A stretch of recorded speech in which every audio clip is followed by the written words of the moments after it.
Welcome to the Warlords of History podcast. I'm your host, Mark Pimenta. For this special episode, we'll be doing something a little different and continue with the series on Philip II of Macedon in the next installment. However, an opportunity arose that was simply too good to pass up, and that I thought you would enjoy greatly in having an esteemed guest on the podcast, Professor Barry Strauss. By now, we've covered a number of prolific warlords of history from different periods of time in different parts of the world. Part of the driving force for me in this endeavor, beyond utter fascination in terms of unpacking these historical events, has been on the larger-than-life characters themselves, a curiosity that has intensified ever since I started the podcast, about what makes for effective military leadership, what the dominant characteristics and skills are that help determine who the winners and losers are within the context of historical events. Professor Strauss will help us explore these questions. Professor Barry Strauss is a professor of history and classics at Cornell University, the Corliss Page Dean Fellow at the Hoover Institution, and a leading expert of ancient military history, as well as a best-selling author whose books include The Battle of Salamis, The Trojan War, The Spartacus War, Masters of Command, The Death of Caesar, and 10 Caesars.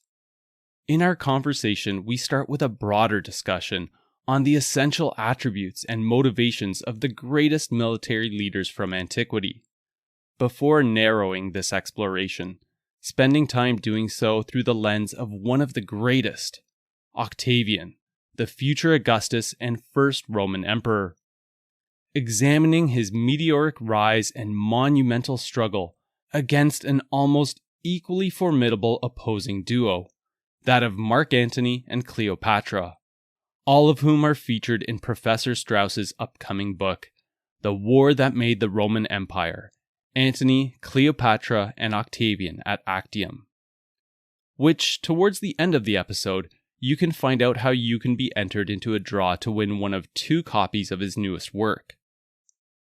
And now, I have the great pleasure of bringing you Professor Barry Strauss.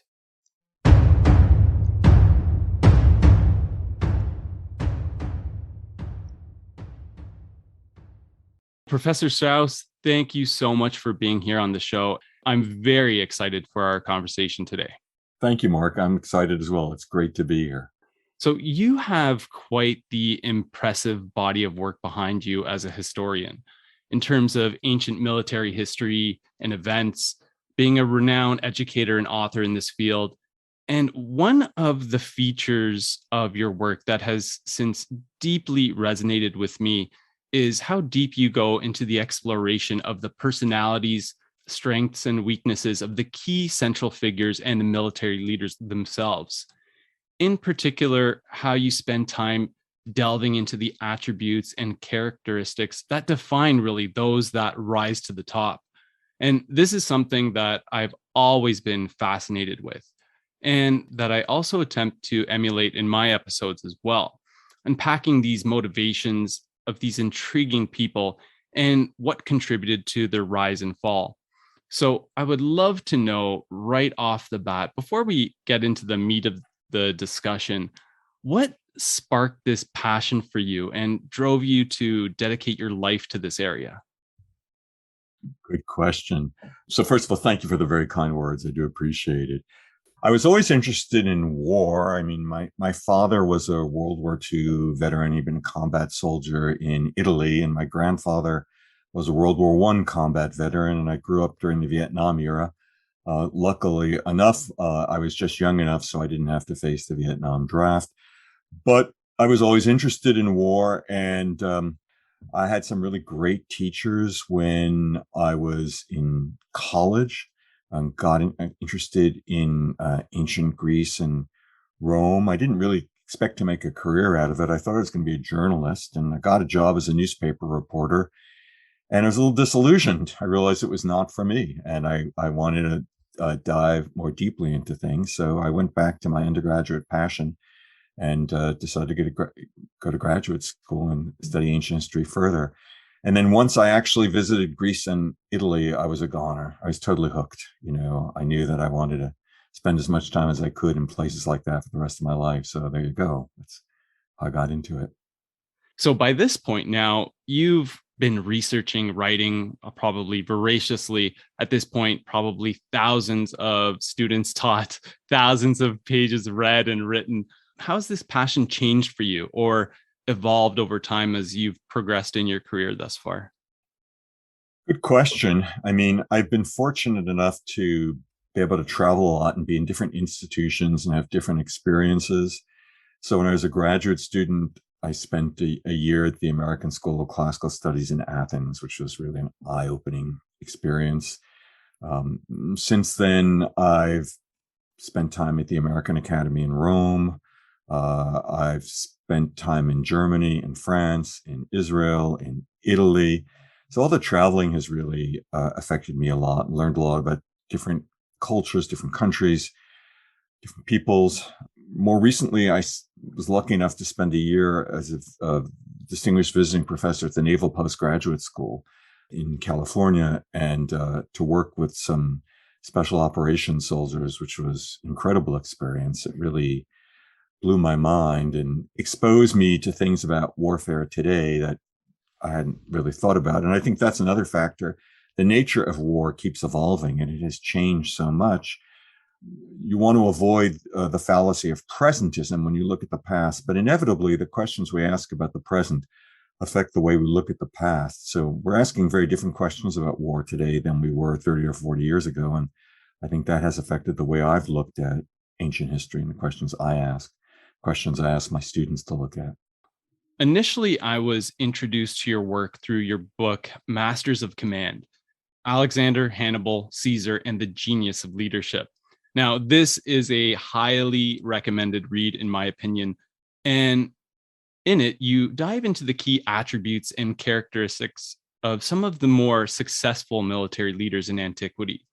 And you examine it through the attributes of really three behemoths of the ancient world: Alexander the Great, Hannibal, and Julius Caesar. So, understanding that, I would love to get your opinion and thoughts on what are the prevailing or most important attributes of the more successful conquerors in history. Well, thank you. First of all, I'm delighted that you like that book. Um, it's one I'm very fond of myself. So, the great commanders in history, the great conquerors in history, first of all, you have to have the ambition to be a conqueror. It's not something that most people want. You have to have drive. You have to be utterly ruthless in getting ahead. You have to know the military art, but you also have to be a politician. You have to know how to work with people, how to choose the right people to work with. You have to be a strategist. You have to see the big picture. Successful leaders, executives, any enterprise always depend on their number two. So you have to be able to choose the right number two and to assure yourself of the loyalty of number two. One of the big problems that Julius Caesar had, for instance, was that he was not very good at that. He would choose a good number two, and then he would inevitably offend them and drive them away because his ego was so huge and he had so little room for somebody else. His grandnephew and adopted heir, Octavian, later Augustus, was much better at that. That's one of the reasons for his success. So you have to be very good at people skills as well as at military skills. It's very helpful to be a great battlefield commander like Caesar, like Alexander, like Hannibal. But it is possible to be a conqueror without being a great battlefield commander. Again, Octavian is the great exception. He was not a great battlefield commander, but he was able to get the services of Agrippa, who was a great battlefield commander, and to keep Agrippa from turning on him, which was no small feat. That's part of it as well. I want to touch upon or dig a little bit deeper into one of the notions that you brought up, because when you mentioned the fact that there are great battlefield commanders and almost a smaller group that are effectively nation builders, there's a distinction to be made there. The reason I bring this up is because military victories in themselves, really, no matter how significant, didn't necessarily guarantee a more comprehensive conquest. And many military leaders throughout history would try different things to build something more longer lasting, whether through driving it through fear, terrorizing the populace, strategic marriages, eradication of the ruling dynasty, or sometimes even leading behind that of a figurehead or a puppet head of state. From your perspective, what strategies did the greatest of commanders use to ensure that these battle victories paved the way to something more longer lasting? Great question. You're absolutely right. So if we take the case of Octavian Augustus again, even before he defeated Antony and Cleopatra at Actium, he had a brains trust that was working on the question of what's Rome going to look like after we win? How are we going to rebuild the shattered Roman Republic and turn it into a permanent arrangement? So you really have to think about those sort of things. As a contrast to Julius Caesar, who didn't think about that all that much. Ironically, I think it helped Octavian that he didn't love war in the way that Caesar did. He was much more of a politician, much more of a politico. So that's one thing. You really have to think ahead. And secondly, I hate to say it, but it's very helpful to get rid of your enemies. I mean, Octavian on his way up was ruthless and bloodthirsty, and he had a purge that killed a lot of his enemies in the Civil War. So by the time he got to supreme power, unquestioned power, he had a pretty open field. Plus, not too many people wanted to challenge him because they knew that he was ruthless and he would do away with them if that's what it took in order to be successful. Another thing about him that is so impressive is that he paid a great deal of attention to the succession. And although he was frustrated in his hopes to have a blood relative succeed him, to have his grandson succeed him, that didn't work. He was forced to adopt his stepson, the son from an earlier marriage of his wife. He didn't want to do it, but he did it. And he had everything in place so that when he died, there was a seamless transition to the man that replaced him. And he created a dynasty. So it takes a lot of work and a lot of attention. You have to pay as much attention to that as you do to the battlefield. And as you say, not that many people in history are able to do both. It's a very short list. Yeah, that makes absolute sense. And I found that, so in Master's Command, you lay out, and you've already touched upon almost all of them, all those essential attributes for leadership. And I know that even in discussions on YouTube, and I know you do talks about how you incorporate those attributes into even a modern day setting and how leaders can use those types of attributes and learn from the actions and conduct of some of the ancient military leaders. Of that extensive list that you provided, there was one that I found quite different from all the others. And it was something that you coined as divine providence. So this one is very fascinating because it's, as I mentioned, very different from the other qualities, but it's more so something that happens to people versus an innate skill or attribute that these people possess. Can you take us through a bit of a deeper dive of exactly what divine providence is? Well, there are really two ways to look at it. One is if you're a believer, which I am, if you believe there is a higher power, then you think there are things in human affairs that we can't really explain, but that somehow work for people. If you don't believe in a higher power, then you can just say the breaks. People get the breaks. But if you look at some of the great leaders in history, if you look at Alexander, for instance, he has the threat of having his campaign against the Persian Empire defeated, strangled in the cradle, as it were, by a man named Memnon of Rhodes, a mercenary general, a Greek mercenary general working for the Persians. And conveniently for Alexander, Memnon just dies one day of natural causes. It's so convenient that a novelist has suggested he was poisoned by one of Alexander's agents, but there's zero evidence from that in antiquity. Or you look at Octavian, who was not a healthy guy. He was sick and on his deathbed on more times than once. He's almost killed in an early battle, the Battle of Philippi. And yet somehow he managed to survive to his 70s. And he is by one measure the longest reigning of all the Roman emperors. And you have to ask why, I would say that sometimes there's a higher power that people serve. But if you don't like that, you would just say that sometimes people just have very good fortune. And I think it's really inexplicable otherwise. Or the case of Napoleon, when you consider what he started from, this guy from Corsica, and Corsica only became French, within a year of Napoleon's birth, and he ends up ruling Europe. I mean, wow. Where does that come from? I completely understand what you're referring to. And that's why I find that notion so fascinating. Right now, I'm in the midst of a series on Philip II of Macedon. And when you mentioned Napoleon started with, I mean, it is very deeply related to what Philip started with. He inherited a kingdom that was racked with internal disunity and being assailed from all sides, from not only his neighbors in the Balkans, but also from that of Greece and particularly Athens as well.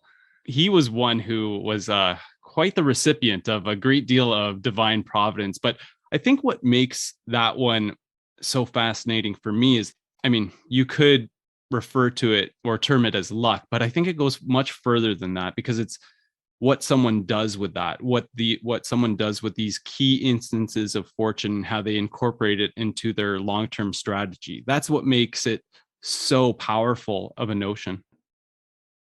I really agree. It's being the right person at the right time, and the combination. And you could say it's just chance, the odds work out that you get the right person at the right time. Or you could say that there's a guiding spirit behind it all.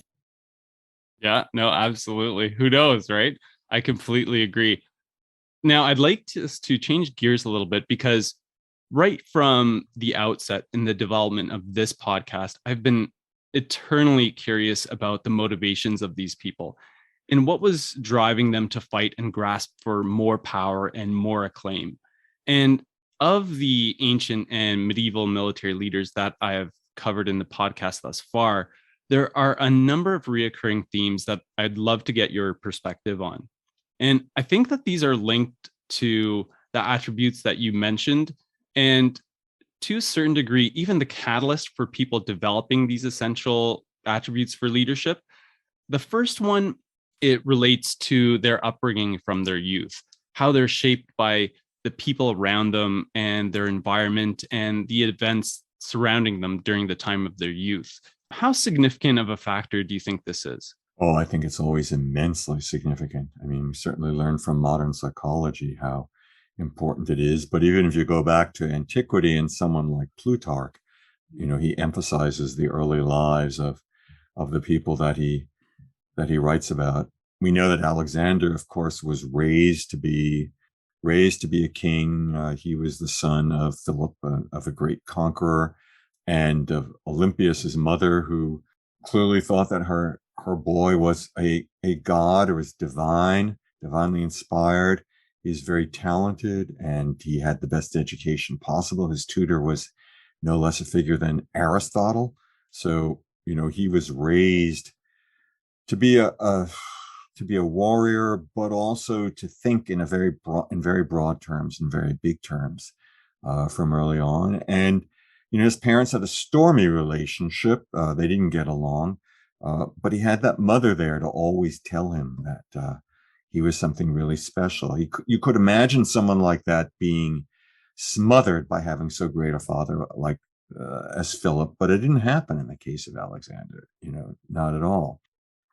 You're right. And you touched upon something that I think is extremely fascinating, in the sense that both from his mother's side, meaning Alexander, both from his mother's side and his father's side, we're talking about two lineages that, from Philip's family, or the Argead dynasty, lineage extended through to Heracles. And then on Olympias's side, they descended from Achilles as well. So, I mean, when you have powerful notions like that resounding in your head, you're probably going to feel that you're destined for greatness and that you should be pursuing that path. Absolutely. I agree. I would just add that I think the mother plays a very important role in the lives of future great leaders. Yeah, and I know we'll be talking about that very shortly as well, with with your new book in that of Cleopatra's impact and how she was amazingly protective of her children as well, and to carve out the kingdom for their safekeeping into the future. So one of the other elements that I've continually been seeing as well, and this one is a lot harder to nail down because it involves the mindset of these people and, for lack of a better term, their mental health predisposition. One of the things that I've seen is, for example, feedback from people that I've seen with respect to my show is when considering the actions of a lot of these ancient military leaders, sometimes people are quick to dismiss their actions of that of a psychopath or a sociopath. And I know we can't outright dismiss these notions because we weren't there, and we can only learn based on or glean a sense of that based on their actions and how they conducted themselves. But again, I think you touched upon this earlier on in our discussion that these weren't necessarily normal people, right? I mean, those that drive to the top, there could be instances of narcissism or megalomania. How often do you think that this plays a role for these figures? Always. Aristotle said, men do not become tyrants to come in from the cold. I mean, I think anyone who rises to the level of a conqueror has got to have a degree of megalomania, because it's not an easy life. You have to be constantly driving, constantly pushing ahead, always looking around the corner, always looking through and behind people. You have to really, really want to do it. You have to really believe in yourself. It's not the ordinary person who can do this or would even want to do it. I've often thought about that as well, because this relates to many of the things that we're just discussing, their upbringing and their youth, and how that blends into that whole notion of mindset. Because if you're led to believe that you are one thing, you're going to be potentially driving towards that like a force of nature, right? Right. Yeah. One of the other reoccurring themes that I've really noticed as well is the ability of successful leaders to thrive in times of chaos. Typically, these are eras or periods of huge upheaval. And so there's this uncanny ability for these people, the most successful, to always remain cool under pressure and not be impacted and dissuaded from their strategic vision, regardless of the chaos that is going on around them. Yet they somehow always have this ability to thrive within this chaos. What's your perspective on that? No, you're absolutely right. I have this image of Alexander the Great on the eve of the Battle of Issus. This is in southern Turkey on the coast near the border with Syria. He discovers that his intelligence was incorrect, and the Persian army has come between him and his base. His supply lines are cut off, and he's going to have to turn his men around and march back to fight the Persians. But he's utterly calm about the whole thing. And I think it's partly that this guy is raised on horseback, as it were. He's used to being a cavalryman. He's used to living under the stars and constantly moving. And he's able to take this chaos, this potential terror, and turn it around and say, men, we have the enemy where we want him. And it's true in a way, because now the Persians are going to have to fight the Macedonians in a narrow pass rather than on the plain on the other side of the mountains where the Persians might have been able to deploy their numbers to greater effect. The fact that Alexander can be so calm and collected and cool under these circumstances, it really speaks to his training, his ability. A different example might be the Spartans at Thermopylae. They would never have been able to make that last stand, and they never would have been able to hold off the Persians without their training and their discipline. So I would say that's something that's very important. It is a matter of psychology, but it's also a matter of training. When you get to these moments and you say, yep, no surprise, we knew this was coming, bring it on. I think that makes such a big difference. I love how you put that. I completely agree. So now I'd love if we could change gears a little bit and jump into something new and exciting because you do indeed have a new book coming out. The War That Made the Roman Empire, Antony, Cleopatra, and Octavian at Actium. Right off the bat, I must say, I devoured the book from cover to cover and enjoyed it immensely.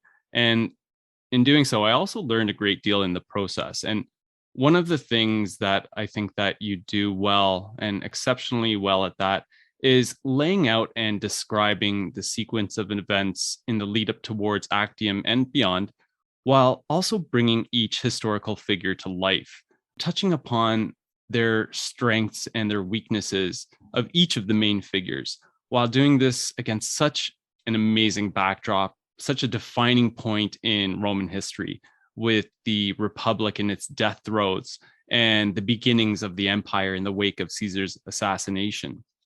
So I know I've already started doing so, but I would love if you could provide us with a high level overview of the book, setting up the events that it covers, while also touching upon the key players and the factions that were fighting for supremacy. Sure. Well, first of all, thank you very much. I'm really flattered to know that you enjoyed the book so much. So I'm happy to go through the events. So the book, as you say, goes from Caesar's assassination to Octavian's triumph, to his success over Antony and Cleopatra. And I wanted to kind of radiate out from the Battle of Actium on September 2nd, 31 BC, and explain that this was part of a war. It was part of a broader civil war between Octavian and Antony, or a struggle for power between these two men. It was also part of a push that went on for centuries between the Greek-speaking eastern half of the Mediterranean and the Latin-speaking western half. And the Roman Empire was always looked both ways, both towards the west and towards the east, and always was a mixture of Latin and Greek. And finally, that the battle was part of a campaign, that there's an Actium war. It's not just this one battle. And the battle is a fantastic example of how people win wars by setting things up, by having strategic advantage when they get into a battle. So that to me was the most exciting part, to try to explain how Octavian and Agrippa set things up to win the battle, and why Antony and Cleopatra, in spite of all their advantages, why they didn't win this war. So that was the puzzle that I wanted to solve when I looked at this.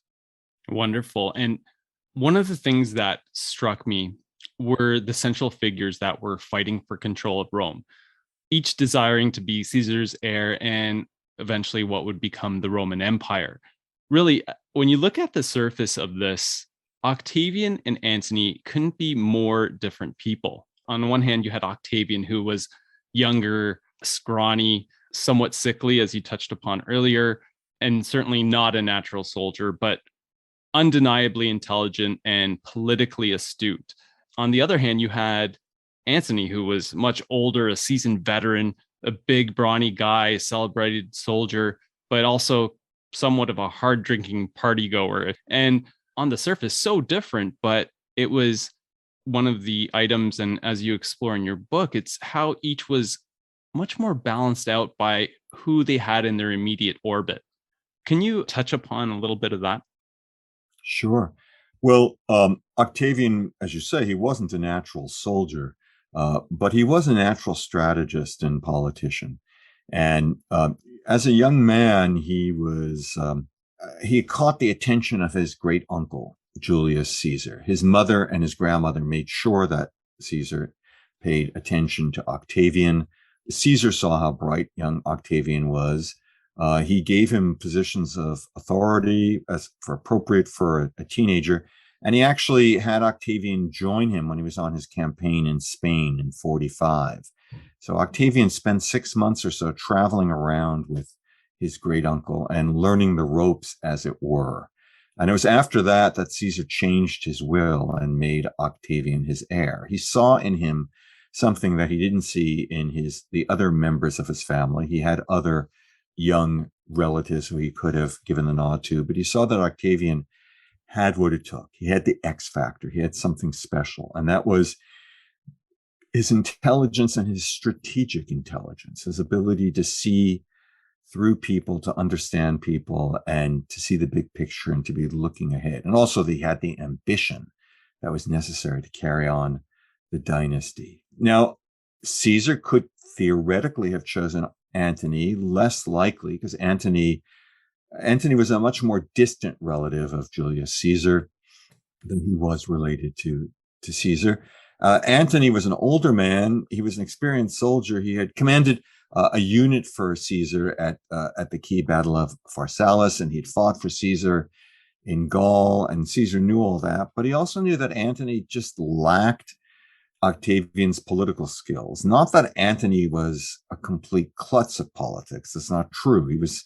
He had a lot of skills, and he was very successful on a number of occasions. But there's something that Octavian had, a combination of ruthlessness and vision and strategy that Antony lacked. And Caesar saw it. He saw it in Octavian. So that's really the difference between the two of them. Antony was better in battle, and much better than Octavian, but he didn't have this strategic skill. When you look at the two factions, on Antony's side, he was linked with Cleopatra, of course, but I think the best mirror image for Cleopatra is actually that of Octavian.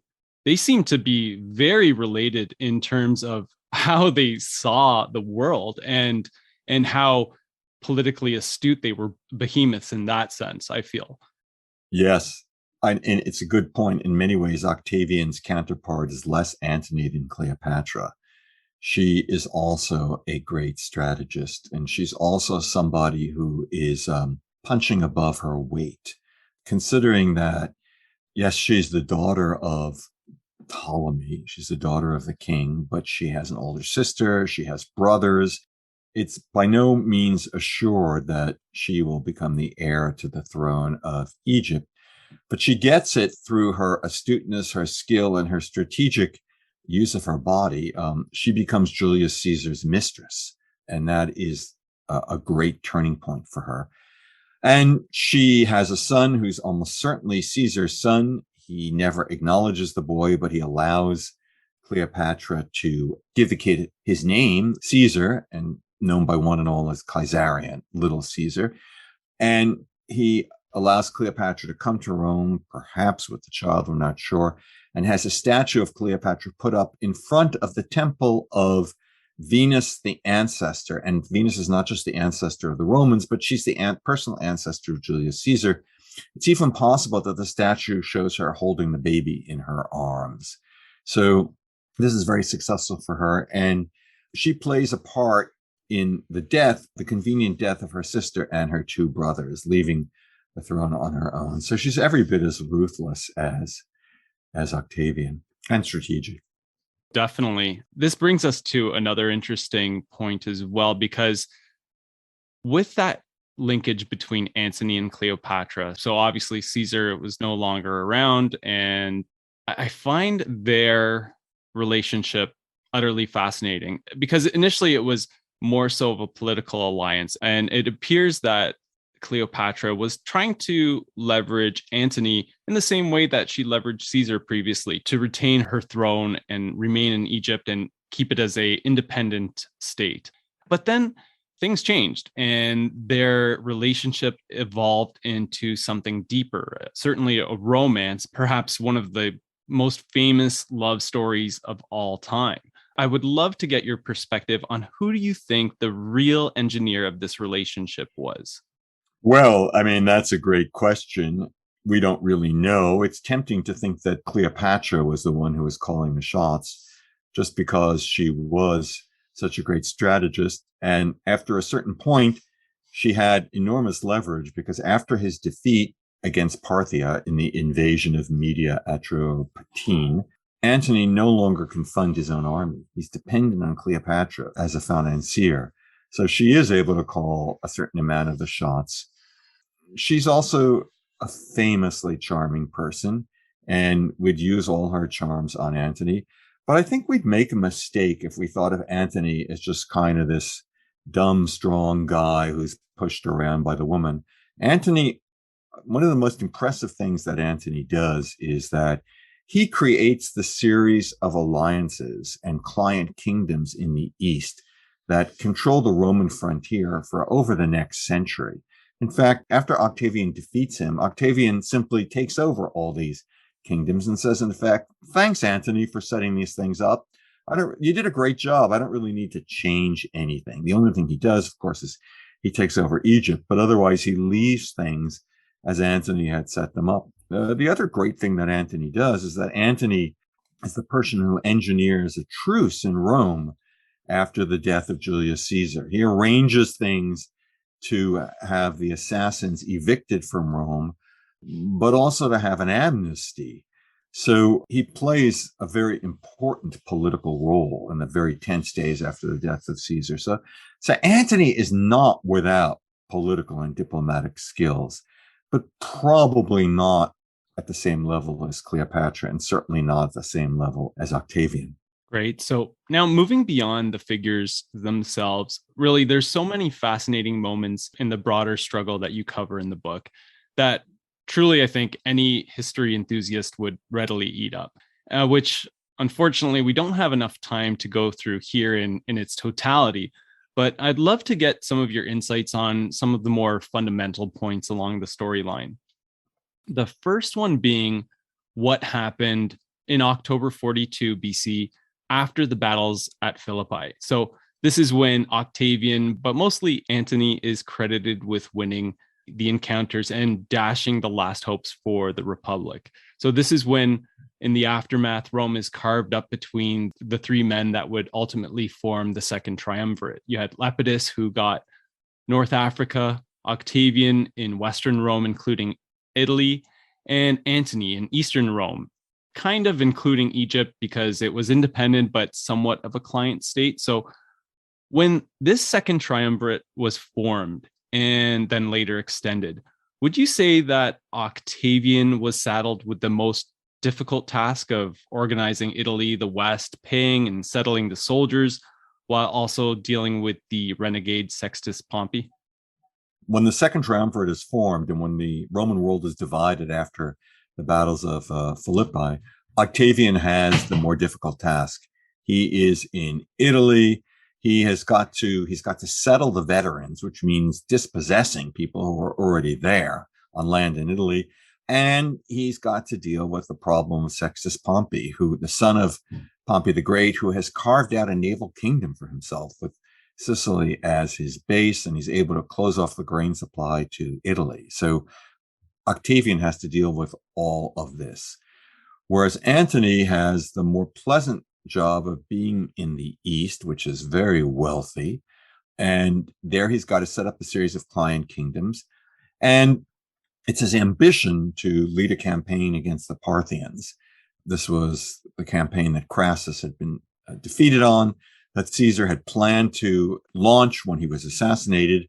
And now it's Antony's ambition as well. But that's easier to at least envision. It's not easy to defeat the Parthians, not at all, as Antony discovers, but probably looks easier than dealing with these thorny political and military and naval problems in Italy. And Octavian has no naval experience, and somehow he's got to defeat Sextus Pompey's navy. Not an easy job at all.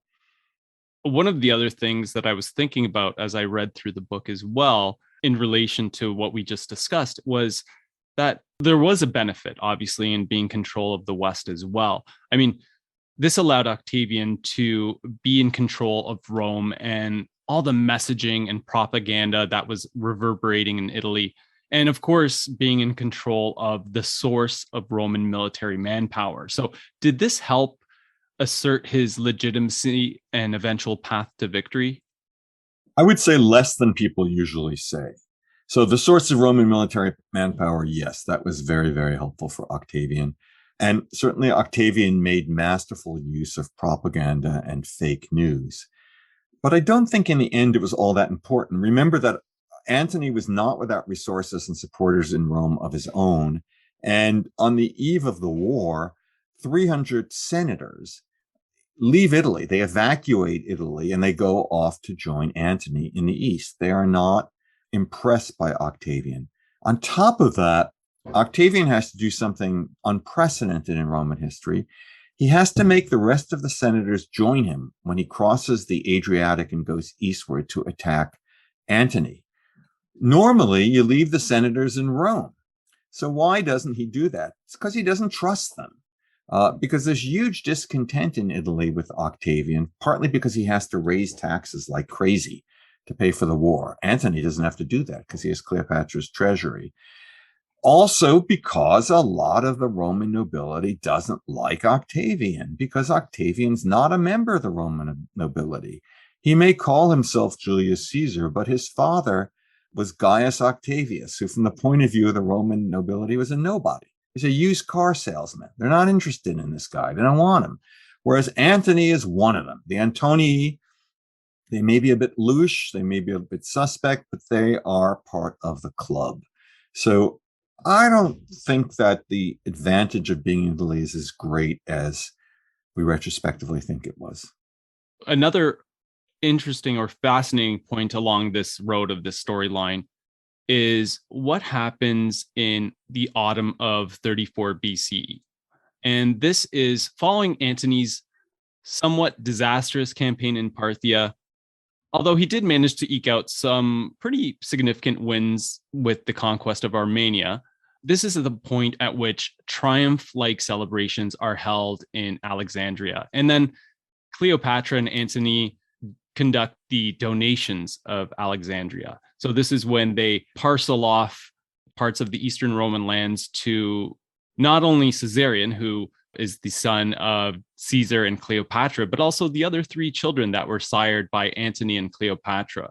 So, Professor Strauss, in your opinion, was this the point of no return, ensuring that everything cascaded into open conflict between Octavian and Antony? Well, it was certainly a challenge. I don't think that naming their children as the eventual heirs or spouses of princes of the East, I don't think that was such a big deal. And the Romans had earlier taken some provinces and given parts of provinces and given them to Eastern kings. So I don't think that was the deal breaker.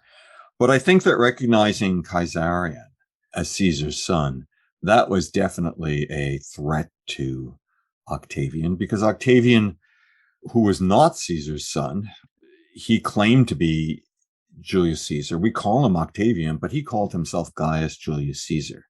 So for him to have Caesarion recognized as a legitimate heir of Julius Caesar, that is a threat. And by the same token, Antony had very good political intelligence in Rome. I think Antony could see that Octavian was gearing up to fight him.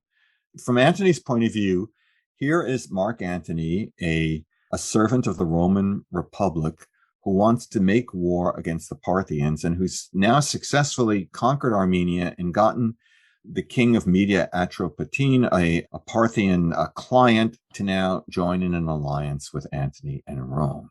Antony's gearing up for a renewed war in the East. And here is Octavian rather treacherously threatening to make war on Antony. From Antony's point of view, it's Octavian who is the aggressor.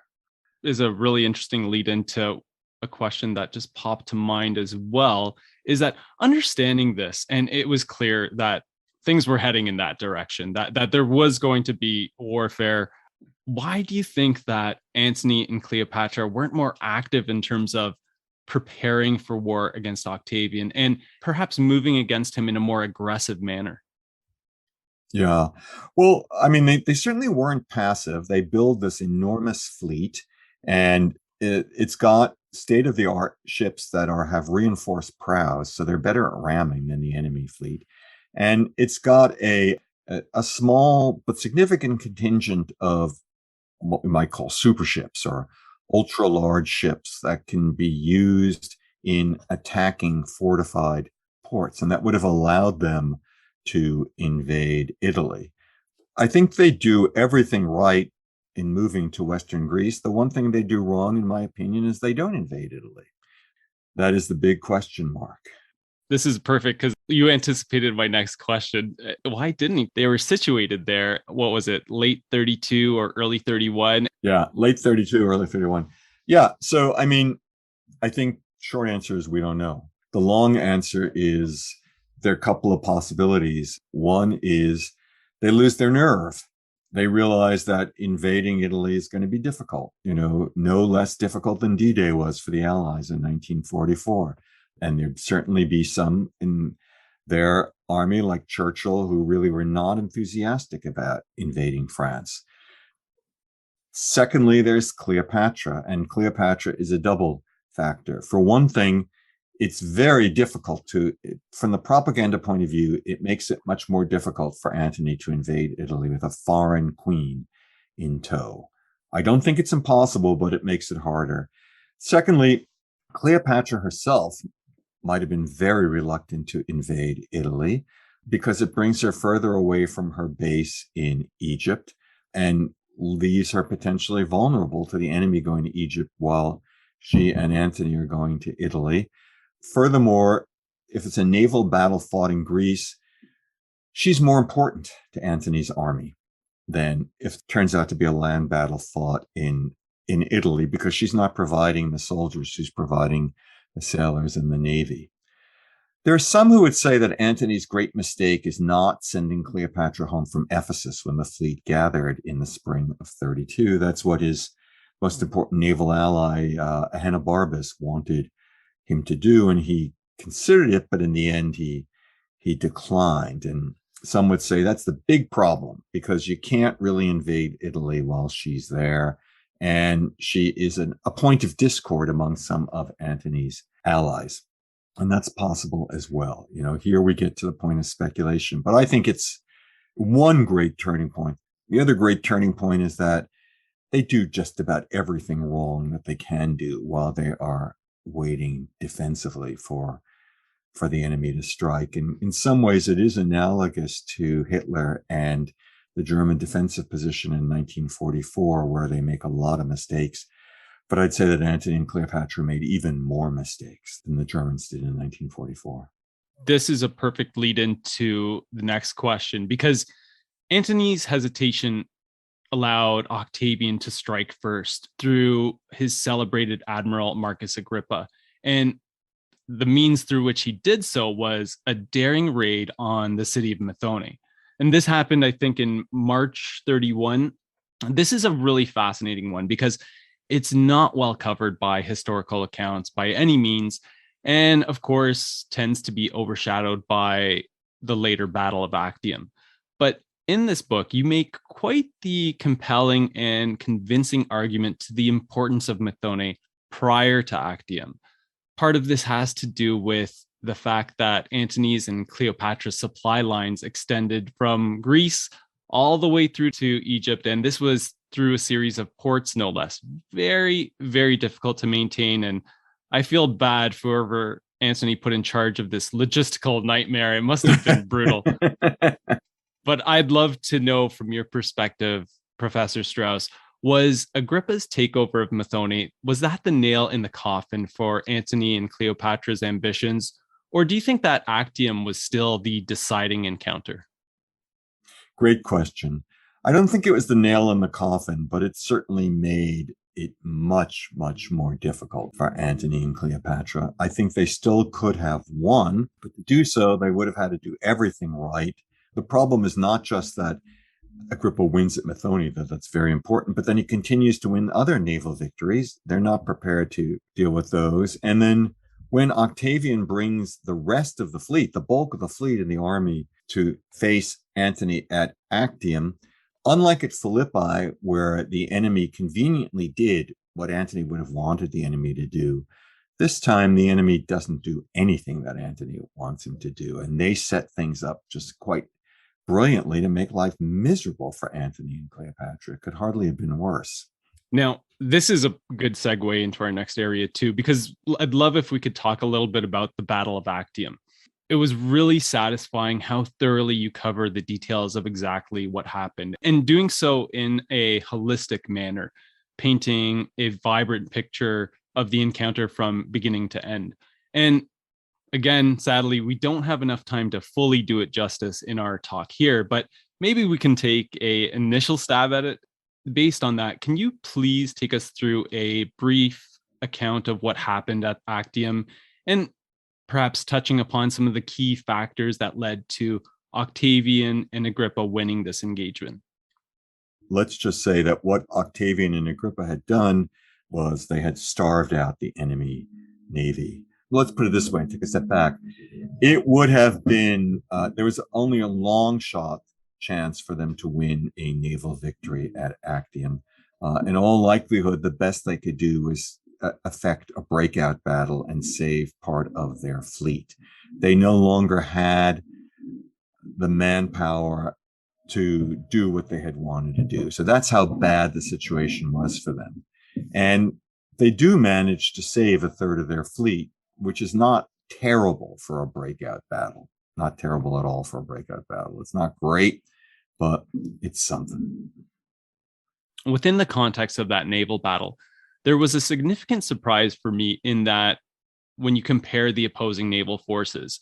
So through that attrition and through all those difficulties that Antony was experiencing, yes, him and Cleopatra had a smaller fleet than what Octavian and Agrippa had, but you mentioned that they had a great deal of these ultra large ships, these much larger vessels than what Octavian and Agrippa possessed. So a lot of the documentaries and accounts of the battle that I've since come across, they tend to argue that this somewhat leveled the playing field. But you point to these larger warships being an impediment in battle.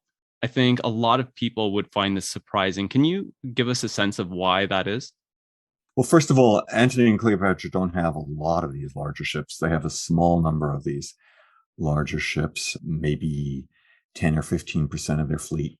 The problem with larger ships is you need to have more men rowing them, and you need to have strong and healthy crews.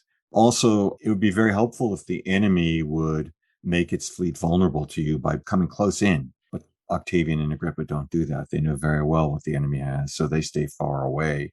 And Antony's ships are going to have to do a long row in order to ram the enemy ship, and the enemy doesn't give them an opportunity to do that. So it's not going to work out for them.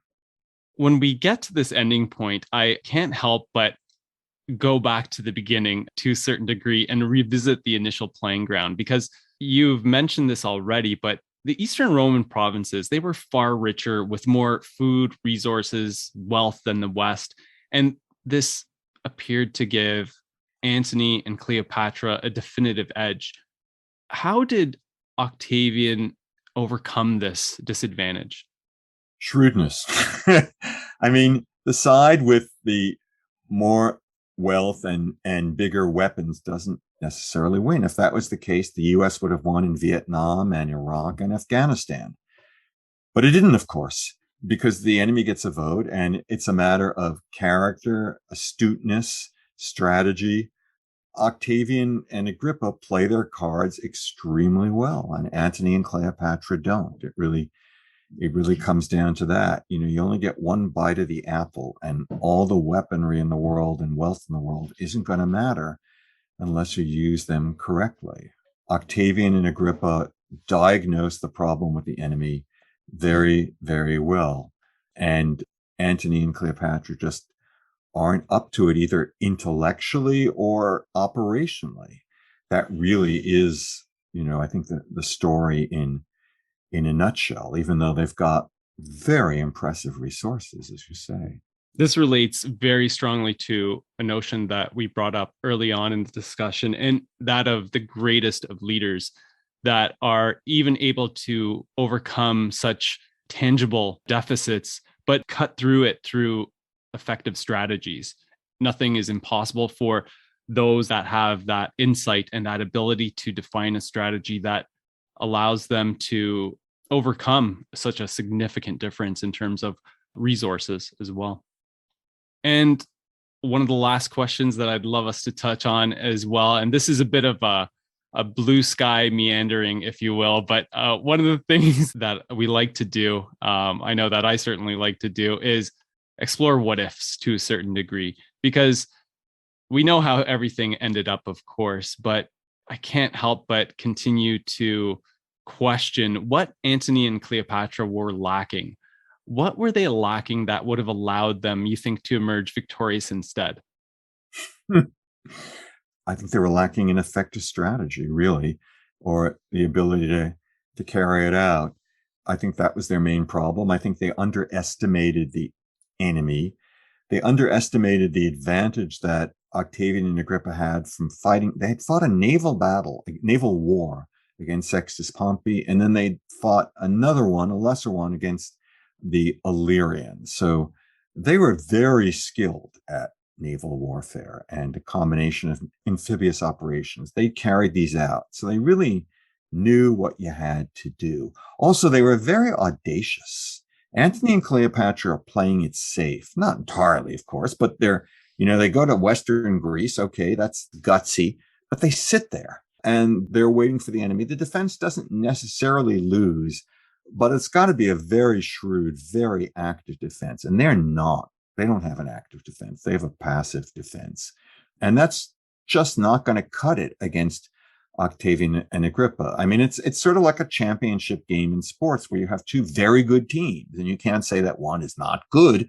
It's just that the other is really better and is at a higher level. And that's just, I think, the case here. And I think that Antony and Cleopatra were quite good, but they just weren't at the superstar level of Octavian and Agrippa. I mean, people like that, they don't come along every day, and they just were capable of things that the other side wasn't.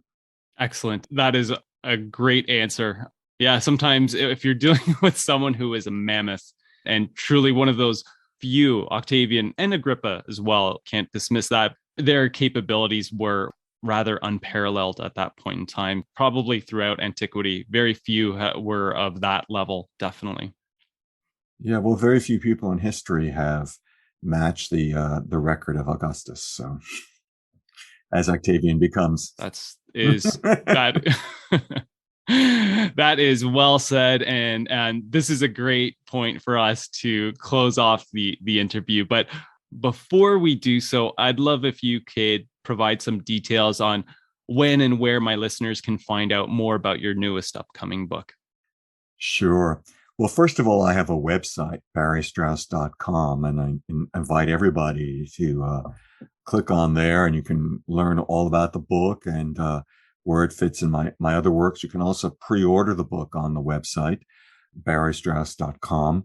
The publication date is March 22nd, and then it will be available on all the usual online outlets, Amazon, et cetera, and Barnes & Noble, et cetera, and so forth.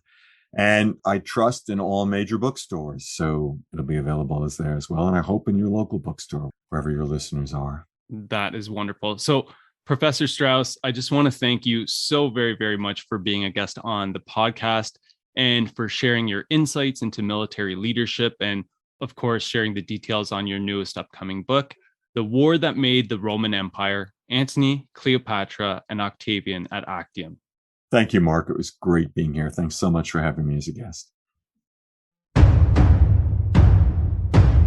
I hope you found the discussion with Professor Strauss as fascinating as I did.